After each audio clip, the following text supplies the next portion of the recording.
제목을 한번 따라해 주십시오. 말씀으로 해석하라. 말씀으로 해석하라. 무엇으로 해석하라고요? 하나님의 말씀으로. 우리 인생에 만나는 모든 일들을 하나님의 말씀으로 해석할 때 거기에 삶의 길이 있고 거기에 승리가 있고 거기에 하나님의 영광을 보는 역사가 있는 줄로 믿습니다. 식탁 위에 컵이 있는데 그 컵에 물이 절반이 담겨져 있어요. 이것을 보고 어떤 이는 에게 물이 절반밖에 없네 라고 말을 합니다. 근데 또 어떤 사람은 물이 절반이나 있네 라고 말을 하는 것을 볼 수가 있습니다. 똑같은 절반의 물을 보고 해석이 다르단 말이죠. 왜 이렇게 해석이 달라집니까? 그것은 각자가 처해진 상황이 다르거나 마음의 상태가 다르기 때문에 그렇습니다. 우리는 매일 수많은 사건들 속에서 살아갑니다. 그리고 그 사건들을 각자가 처해진 상황, 그리고 각자가 가지고 있는 마음의 상태를 따라서 각기 다르게 해석을 하는 거예요. 그렇게 이 해석을 따라서 살아가게 되는 거죠. 그 결과 어떤 모습이 됩니까? 각기 다른 인생의 작품을 남기게 되는 것입니다. 따라서 사건 자체보다 그 사건에 대한 해석이 중요하다 하는 것을 알 수가 있는 것입니다. 복음서를 보면요, 이적을 행하신 후에 예수님께서는 제자들에게 그 이적에 담긴 의미를 가르쳐 주시는 것을 볼 수가 있습니다. 곧 사건에 대한 해석을 해주시는 거죠. 이 해석이 있기 전, 사건에 대한 그 의미를 가르쳐 주시기 전에는 제자들은요, 도통 그 사건의 의미를 깨닫지 못합니다. 영적으로 무지해서 이게 무슨 일인가 라고 하는 것을 알지 못하는 거예요. 그런데 예수님께서 그 일의 의미를 해석해 주시고 가르쳐 주시면 아 하면서 그들의 가려졌던 영의 눈이 열리게 되는 것입니다. 그리고 이런 과정들을 계속해서 거치는 동안 그들은 마침내 예수님이 하나님의 아들이라는 사실을 알게 됩니다. 그리고 마침내 예수님의 뒤를 이어서 그들 또한 제자들을 양육해내는 영적 지도자들이 되는 것을 볼 수가 있습니다. 우리도 마찬가지예요. 우리가 하나님의 백성으로 산다는 게 무엇을 의미합니까? 어떤 게 하나님의 백성으로 사는 거죠? 범사를 하나님의 말씀으로 해석하며 살아갈 때 이것이 바로 하나님의 백성의 삶이 되는 것입니다. 우리에게 눈에 보이시는 예수님은 계시지 않지만 예수님께서 보내신 성령님께서 우리와 함께 하시지 않습니까? 그래서 이 성령님께서 우리에게 범사의 하나님의 뜻을 깨닫게 해주시고 알게 가르쳐 주신단 말이에요. 그래서 하나님의 인도하심과 다스림을 받는 그런 하나님의 백성이 되게 하시는 것입니다. 자, 본문이 기록되어 있는 이 신명기는요, 죽음을 앞두고 있는 이 모세가 모압 평지에서 출애굽 2세대를 상대로 해서 행한 세 편의 긴 설교를 기록해 놓고 있는 책이에요. 이 책에서 모세는 지난 40년간의 광야의 생활을 회고하면서 그들에게 하나님의 말씀에 견고히 서라고 하는 것을 당부합니다. 하나님의 백성이 하나님의 말씀을 지키는 것은 이거는 지켜도 되고 안 지켜도 되는 선택의 문제가 아니란 말이에요. 하나님의 백성이라고 하면 당연히 하나님의 말씀을 지키는 것이 합당한 것입니다. 그것은 선택의 문제가 아니란 말이에요. 그건 절대적으로 해야 될 일입니다. 왜 그렇죠? 왜 그런 거죠? 이것은 하나님의 백성이라고 하는 존재 자체가 하나님의 말씀을 지켜야 된다는 것을 상정하고 있는, 전제로 하고 있는 말씀이기 때문에 그렇습니다. 여러분, 오늘 출애굽 1세대가요, 여러분, 가나안 땅에 들어가지 못하고 광야에서 죽은 이유는 하나님의 말씀을 그들의 마음에 두지 않았기 때문에 그런 것입니다. 이것이 의미하는 바는요, 이런 것입니다. 범사의 범사를 하나님의 말씀으로 해석해야 되는데 하나님의 말씀으로 해석한 것이 아니란 말이에요. 그들이 처해져 있는 상황, 그들의 그냥 마음의 상태, 그것 가지고 해석을 시도한 것입니다. 그 결과 그들은 하나님의 다스림과 인도하심을 받는 하나님의 백성이 되지 못한 거죠. 이렇게 하나님의 말씀이 없는 자들, 범사를 하나님의 말씀으로 해석하지 않는 자들이 가나안 땅에 들어가서 나라를 만든다면 하나님의 나라가 되겠어요? 안 되겠어요? 될 수가 없는 거 아니겠어요? 이에 하나님께서는 출애굽 1세대를 광야에서 모두 죽이셨습니다. 그리고 출애굽 2세대를 가나안 땅에 들이시기로 작정을 하셨습니다. 이것을 여러분 우리 각자의 개인에게 적용하면 이렇게 말씀을 드릴 수 있어요. 출애굽 1세대로 대표되는 옛사람은 죽고, 출애굽 2세대로 표현되는 새 사람이 사는 것입니다. 육체의 소욕을 따르는 사람은 죽고 성령의 소욕을 따르는 사람은 살게 되는 것. 이것이 바로 출애굽 1세대의 죽음과 출애굽 2세대의 가나안 정복의 사건이 의미하고 있는 내용인 거예요. 자, 그러면 여러분 출애굽 2세대에게 가장 필요한 게 뭐죠? 출애굽 1세대는 하나님의 말씀이 없어서 죽었다면 출애굽 2세대가 이 가나안 땅을 정복하고 하나님의 뜻을 이루는 하나님의 백성으로 승리하려면 무엇이 가장 필요합니까? 무엇이 필요해요? 하나님의 말씀이 필요하죠. 하나님의 말씀으로 무장을 해야 되는 것입니다. 그래서 범사를 하나님의 말씀으로 해석하는 자가 되는 것입니다. 본문은요, 이런 하나님의 교육적 의도가 가장 잘 드러나 있는 부분입니다. 자, 1절을 같이 한번 읽어봅시다. 신명기 8장 1절 같이 소리내서 읽습니다. 내가 오늘 명하는 모든 명령을 너희는 지켜 행하라. 그리하면 너희가 살고 번성하고 여호와께서 너희의 조상에게 맹세하신 땅에 들어가서 그것을 차지하리라. 자, 그대로 띄워놔 주세요. 자, 여기 보면 이 모세는요, 출애굽 2세대를 향해서 하나님의 모든 말씀을 지켜 행하라 라고 말씀을 하였습니다. 그 이유를 그리하면이라고 하는 이 말씀 뒤에 4개의 동사를 통해서 명확하게 제시합니다. 왜 하나님의 모든 말씀을 지켜 행해야 하느냐? 그 이유가 뭐냐? 자, 첫째는요, 너희가 살고입니다. 너희가 살고. 어느 때 산다는 이야기입니까? 하나님의 말씀을 지켜 행하면 산다는 거예요. 두 번째는 여러분 너희가 번성하고입니다. 어느 때 번성합니까? 하나님의 말씀을 지켜 행하면 번성하는 거예요. 또 세 번째는 여호와께서 너희 조상들에게 맹세하신 땅에 들어가서라고 하는 동사가 나와요. 어떻게 하면 이 가나안 땅에 들어간다는 이야기죠? 하나님의 말씀을 지켜 행해야 들어간다는 거예요. 또 마지막으로 땅을 차지하리라 라고 말씀하고 있습니다. 어느 때 차지합니까? 하나님의 말씀을 지켜 행할 때. 하나님의 말씀을 지켜 행해야 사는 거예요. 번성하는 거예요.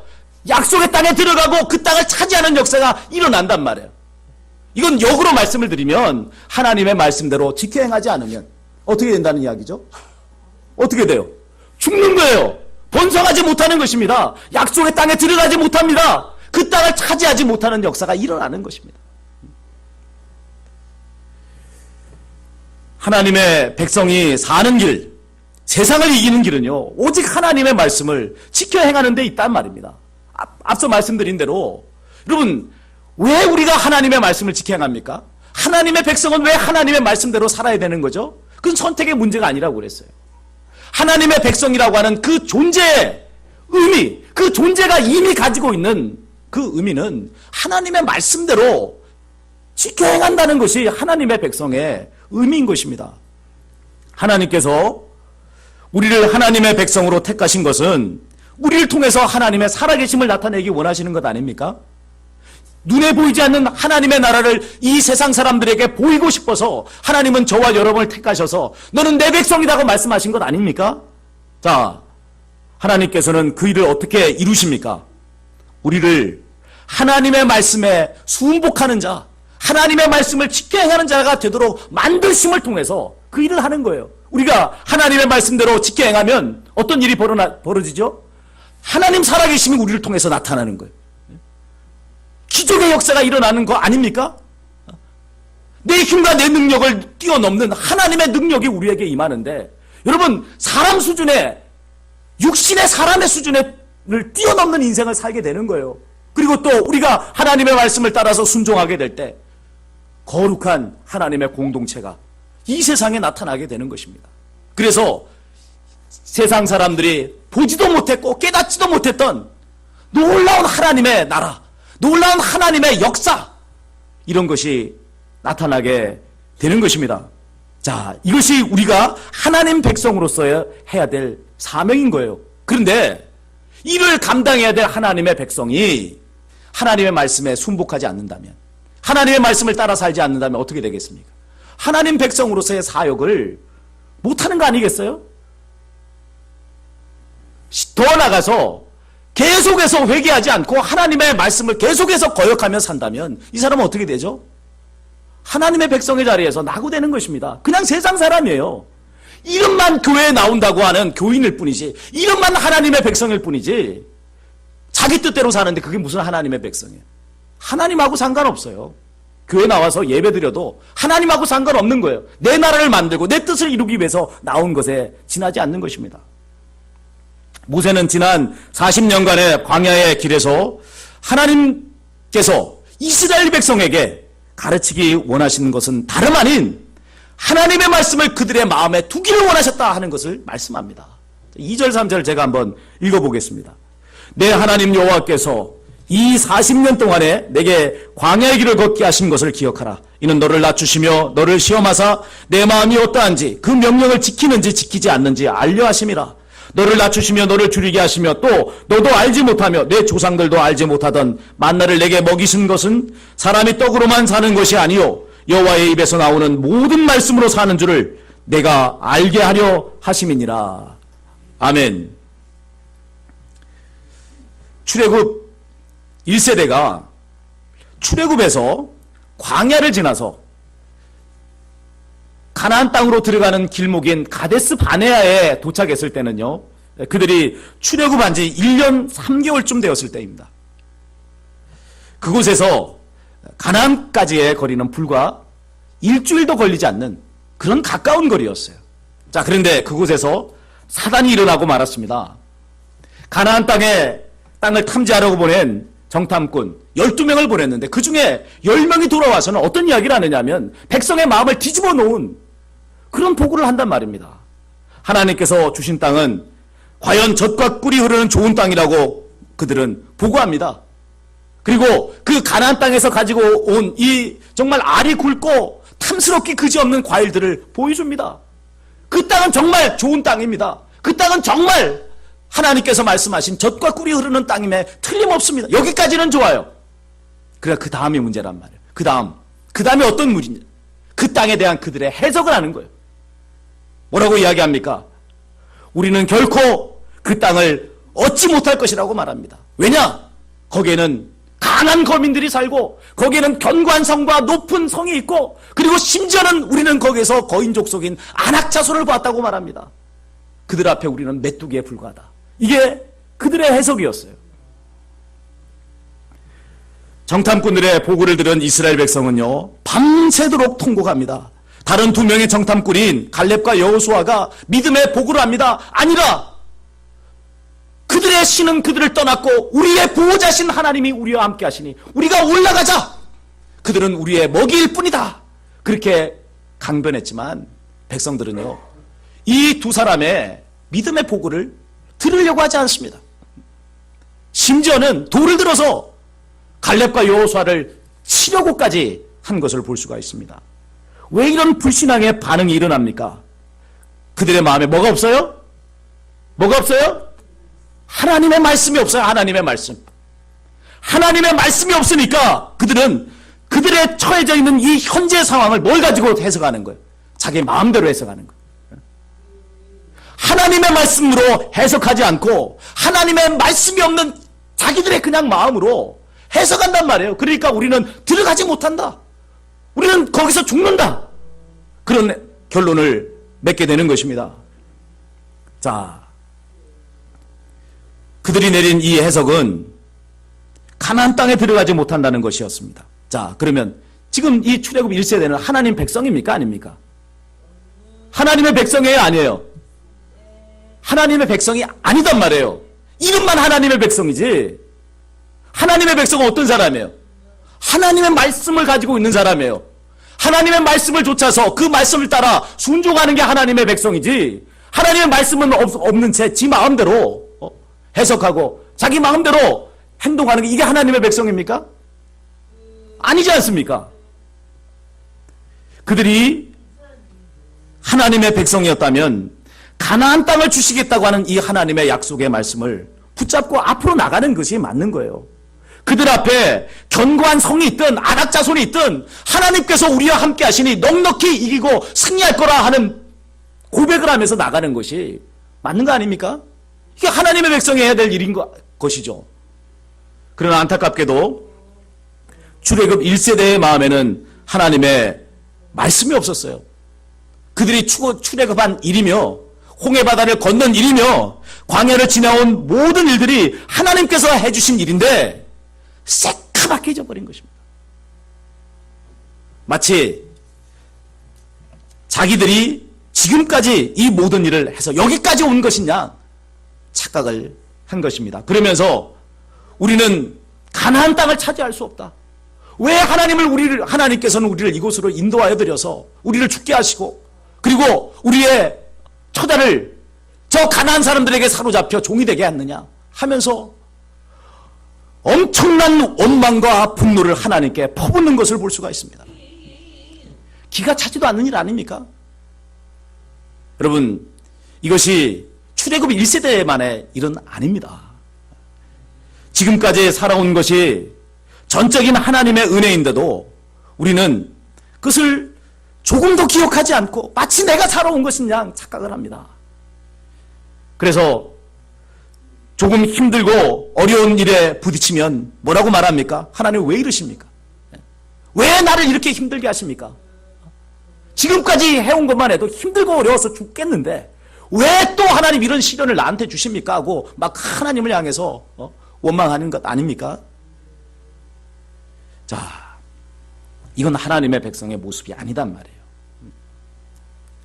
하나님께서 이스라엘 백성에 대해서 행하신 옥토 만들기 프로젝트. 여러분, 하나님의 백성이라고 하는 것은요, 여러분, 이런 하나님의 말씀이 없는 마음을 확 뒤집어 엎어버려야 되는 거예요.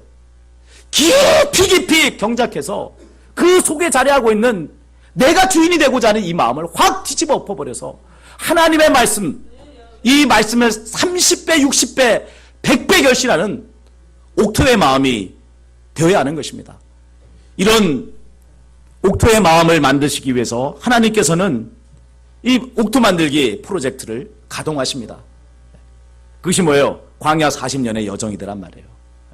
하나님을 향해서 원망과 분노를 퍼부어대는 이 출애굽 1세대를요 광야로 밀어 넣으신 것입니다. 뭐하라고 넣으신 거죠? 그들의 하나님의 말씀이 없는 마음을 갈아엎어버리시기 위해서, 하나님의 말씀을 가진 마음을 만드시기 위해서 하나님께서는 그들을 다시 광야로 밀어 넣으십니다. 그리고 40년 동안 광야를 돌리시는 거예요. 그래서 여러분, 40이라고 하는 숫자가 섭리의 수예요. 40. 그죠? 예수님께서 40일 광야에서 금식하셨잖아요. 이 40이라고 하는 숫자가 섭리의 수인 것입니다. 하나님께서 하나님의 뜻을 이루시기 위해서 일하시는 그 숫자를 나타내는 것이 바로 40인 것입니다. 자, 광야는요, 농사 지을 수 없는 땅이죠. 왜 농사를 못 짓습니까? 광야는 뭐가 없죠? 물이 없어요, 물이. 여러분, 사람이 살기 위한 가장 기본적인 조건은 물이 있어야 된다는 거예요. 우주선이 지구 바깥을 여행을 합니다. 그 탐사를 합니다. 근데 그곳에서 이 우주선이나 이런 곳에서 과학 장비를 통해서 찾기 원하는 게 뭐죠? 뭘 찾기 원해요? 물을 찾는 거예요, 물. 물만 있으면 사람이 살 수 있어요. 물만 있으면 생명이 존재할 수가 있는 거예요. 근데 이 광야는 물이 없단 말이에요. 그럼 사람이 살 수 있습니까? 없습니까? 없죠. 농사 지을 수 없는 곳이에요. 거기는 나무가 없어요. 그늘이 없단 말이에요. 그러면 이 광야에서는 모두가 다 굶어 죽어야 되는 것이 맞고 목이 말라 죽어야 되는 것이 맞습니다. 그러나 놀라운 사실이 있습니다. 장정만 60만 명이 되는 이 이스라엘 백성 중에 어느 누구도 광야에서 굶어 죽은 사람이 있습니까? 목말라 죽은 사람이 있습니까? 아무도 굶어 죽거나 목말라 죽은 자가 없다는 거예요. 여러분, 장정이 60만 명이면 이게 전체 숫자는요, 여러분 200만 내지 300만 되는 엄청난 사람의 숫자예요. 이 사람들이 광야에서 40년을 살았는데 목말라 죽은 자가 없어요. 굶어서 죽은 자가 없어요.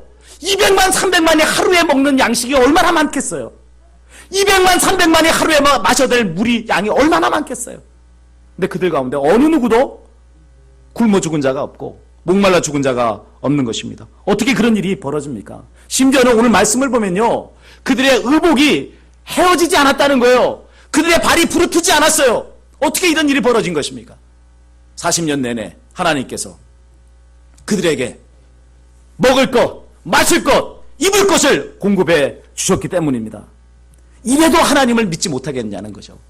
이래도 하나님의 말씀을 마음에 두지 못했던 출애굽의 1세대를 광야에 밀어놓으시고 하나님께서는 하나님의 말씀대로 살면 된다는 것을 가르쳐 주시기 위해 그 일을 하시는 거예요.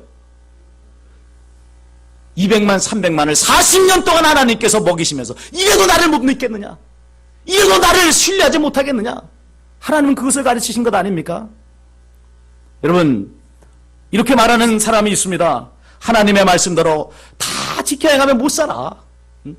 그것은 목사님들이나 하는 일이지 우리 같은 일반 성도들은 그냥 세상과 적당하게 타협하고 그러면서 그냥 화평하게 사는 것이 그게 맞는 거야, 이렇게 말을 합니다. 여러분, 하나님을 수십 년 믿었다고 하는 사람의 입에서 만약에 이런 말이 나온다면 여러분 어떻게 반응해야 되죠? 그래, 맞는 말이에요. 고개 끄덕여야 됩니까? 그래서는 안 된다 이 말이에요. 그것은 사탄의 말이지 하나님의 말씀이 아닙니다. 예수님께서 공생애를 시작하시기 직전에 광야에서 40일을 금식하시고 줄이셨어요. 사탄이 예수님에게 나타났습니다. 그리고서는 시험했습니다. 내가 하나님의 아들이냐? 그러면 이 돌들로 떡떡이가 되게 해라 말합니다. 배고프신 예수님에게 피하기 어려운 유혹입니다. 내가 하나님의 아들이라면 이렇게 배고프게 살아야 되겠느냐 하는 이야기죠. 어떻게 살라는 거예요? 내가 하나님의 아들이니까 그 큰 능력을 이용해서 등 따시고 배부르게 살아라, 이게 하나님의 아들의 삶 아니냐, 이렇게 그는 말을 합니다. 이게 어떤 해석이에요? 이게 여러분 세상의 해석이에요. 하나님의 아들에 대한 세상의 시각이고 세상의 해석인 것입니다. 이에 대해 예수님께서 하신 말씀이 무엇입니까? 사람이 떡으로만 살 것이 아니요 하나님의 입에서 나오는 모든 말씀으로 살 것이라 하였느니라. 오늘 우리가 읽은 신명기 8장의 말씀을 인용하셔서 이 사단의 유혹을 물리치신 것을 봅니다. 무엇을 말해줍니까? 하나님의 말씀으로 하나님의 아들의 삶이 어떤 것인가를 해석하신 거죠. 계속되는 다른 두 번의 유혹, 여기 보면 명예의 유혹이 나와요. 권력의 유혹이 나옵니다. 이것 역시 예수님께서는 하나님의 말씀으로 물리치셨습니다. 사람이 떡을 먹지 않고 하나님의 말씀만 먹고 살 수 있나? 그렇지는 않습니다. 그렇죠? 이거 읽는다고 해서 여러분 우리 살 수 있습니까? 사람은 육신의 몸을 가졌기 때문에, 그렇기 때문에 떡을 먹어야 살 수 있는 존재예요. 그런데 그 떡을 주시는 분이 누구냐는 거죠. 내 힘과 내 능력으로 떡을 얻는 것으로 착각해서는 안 된다는 것입니다. 그 모든 배후에 내가 재물을 얻을 수 있는 능력, 내가 그렇게 떡을 얻을 수 있는 그 능력을 주신 분, 그 배후에서 그 모든 것을 먹을 것, 마실 것, 입을 것을 공급해 주시는 분은 하나님이라는 것을 알아야 된다는 것을 말씀하는 것입니다. 따라서 하나님 백성은요, 말씀을 따라 사는데 담대해야 돼요. 하나님께서 먹을 것, 마실 것, 입을 것을 책임져 주신다는 사실을 분명하게 믿어야 된단 말이에요. 이것을 믿을 수 있으면 못할 일이 어디 있어요? 주일 성수를 못합니까? 11조를 못합니까? 뇌물을 물리치지 못합니까? 사람들이 짓는 피치 못할 죄라고 하는 것이 있습니다. 이건 어쩔 수 없는 상황이었어. 그렇게 말하는 것들이 있죠. 근데 그 어쩔 수 없다고 말하는 상황들 따지고 들어가면 어떤 문제죠? 돈 문제예요, 돈 문제. 예? 먹고 사는 문제가 관련되어 있습니다. 이렇게 안 하면 직장에서 잘릴 것 같고, 이렇게 안 하면 낙오되고, 이렇게 안 하면 경쟁에서 밀리니까 어쩔 수 없다라고 사람들은 생각합니다. 그렇게 말을 합니다. 우리가 바로 이 먹고 사는 문제를 하나님의 말씀으로 이길 수 있다면 차례로 찾아오게 되는, 여러분 먹고 사는 문제가 해결되면요 어떤 문제가 찾아오냐면 명예의 유혹이 찾아와요. 사람들에게 좀 존경받고 높임받고 싶습니다. 또 그것이 지나게 되면 어떤 거죠? 확 하면 세계를 한번 막 쥐어 주먹에 그냥 한 손아귀에 쥐어 보고 싶은 권력의 욕망이 찾아온단 말이에요. 이런 것들도 여러분 우리가 하나님의 말씀, 가장 가까이 있는 먹고 사는 이 문제를 유혹을 이길 수 있다면, 하나님의 말씀으로 그것을 이겨내는 사람이라고 하면요 유혹의 문제도 이겨냅니다. 또 여러분 권력의 문제도 이겨낼 수가 있는 것입니다. 하나님께서 이스라엘 백성을 40년 동안 광야에게서 돌리신 결과 그들은 이전과는 다른 사람이 됐어요. 옛사람이 죽고 새사람이 됐습니다. 출애굽 1세대는 죽고 출애굽 2세대가 세워졌습니다. 그들이 출애굽 1세대와 다른 점은요 어떤 점이죠? 마음에 뭐를 두게 되었어요? 하나님의 말씀을 두게 됐어요. 출애굽 1세대는 하나님의 말씀이 없었어요. 근데 출애굽 2세대는 그들의 마음에 하나님의 말씀을 두게 되었어요. 그러면서 범사의 모든 일을 하나님의 말씀으로 해석하는 자들이 된 것입니다. 열매는 출애굽 1세대와 판이합니다. 이전 세대는 가나안 땅에 들어가지 못했잖아요. 근데 출애굽 2세대는 들어갔습니까? 못 들어갔습니까?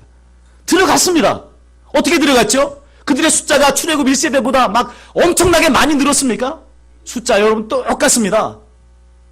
출애굽 1세대의 장정만 60만의 숫자와 여러분 출애굽 2세대 40년이 지난 이후에 출애굽 2세대의 장정만 60만 똑같아요. 그럼 무슨 신무기를 만들어서 들어갔습니까? 그렇지도 않습니다. 오직 다른 점 한 가지는요, 출애굽 2세대에는 출애굽 1세대가 가지지 않았던 뭐가 있어요? 하나님의 말씀이 그들의 마음에 있었다는 것입니다.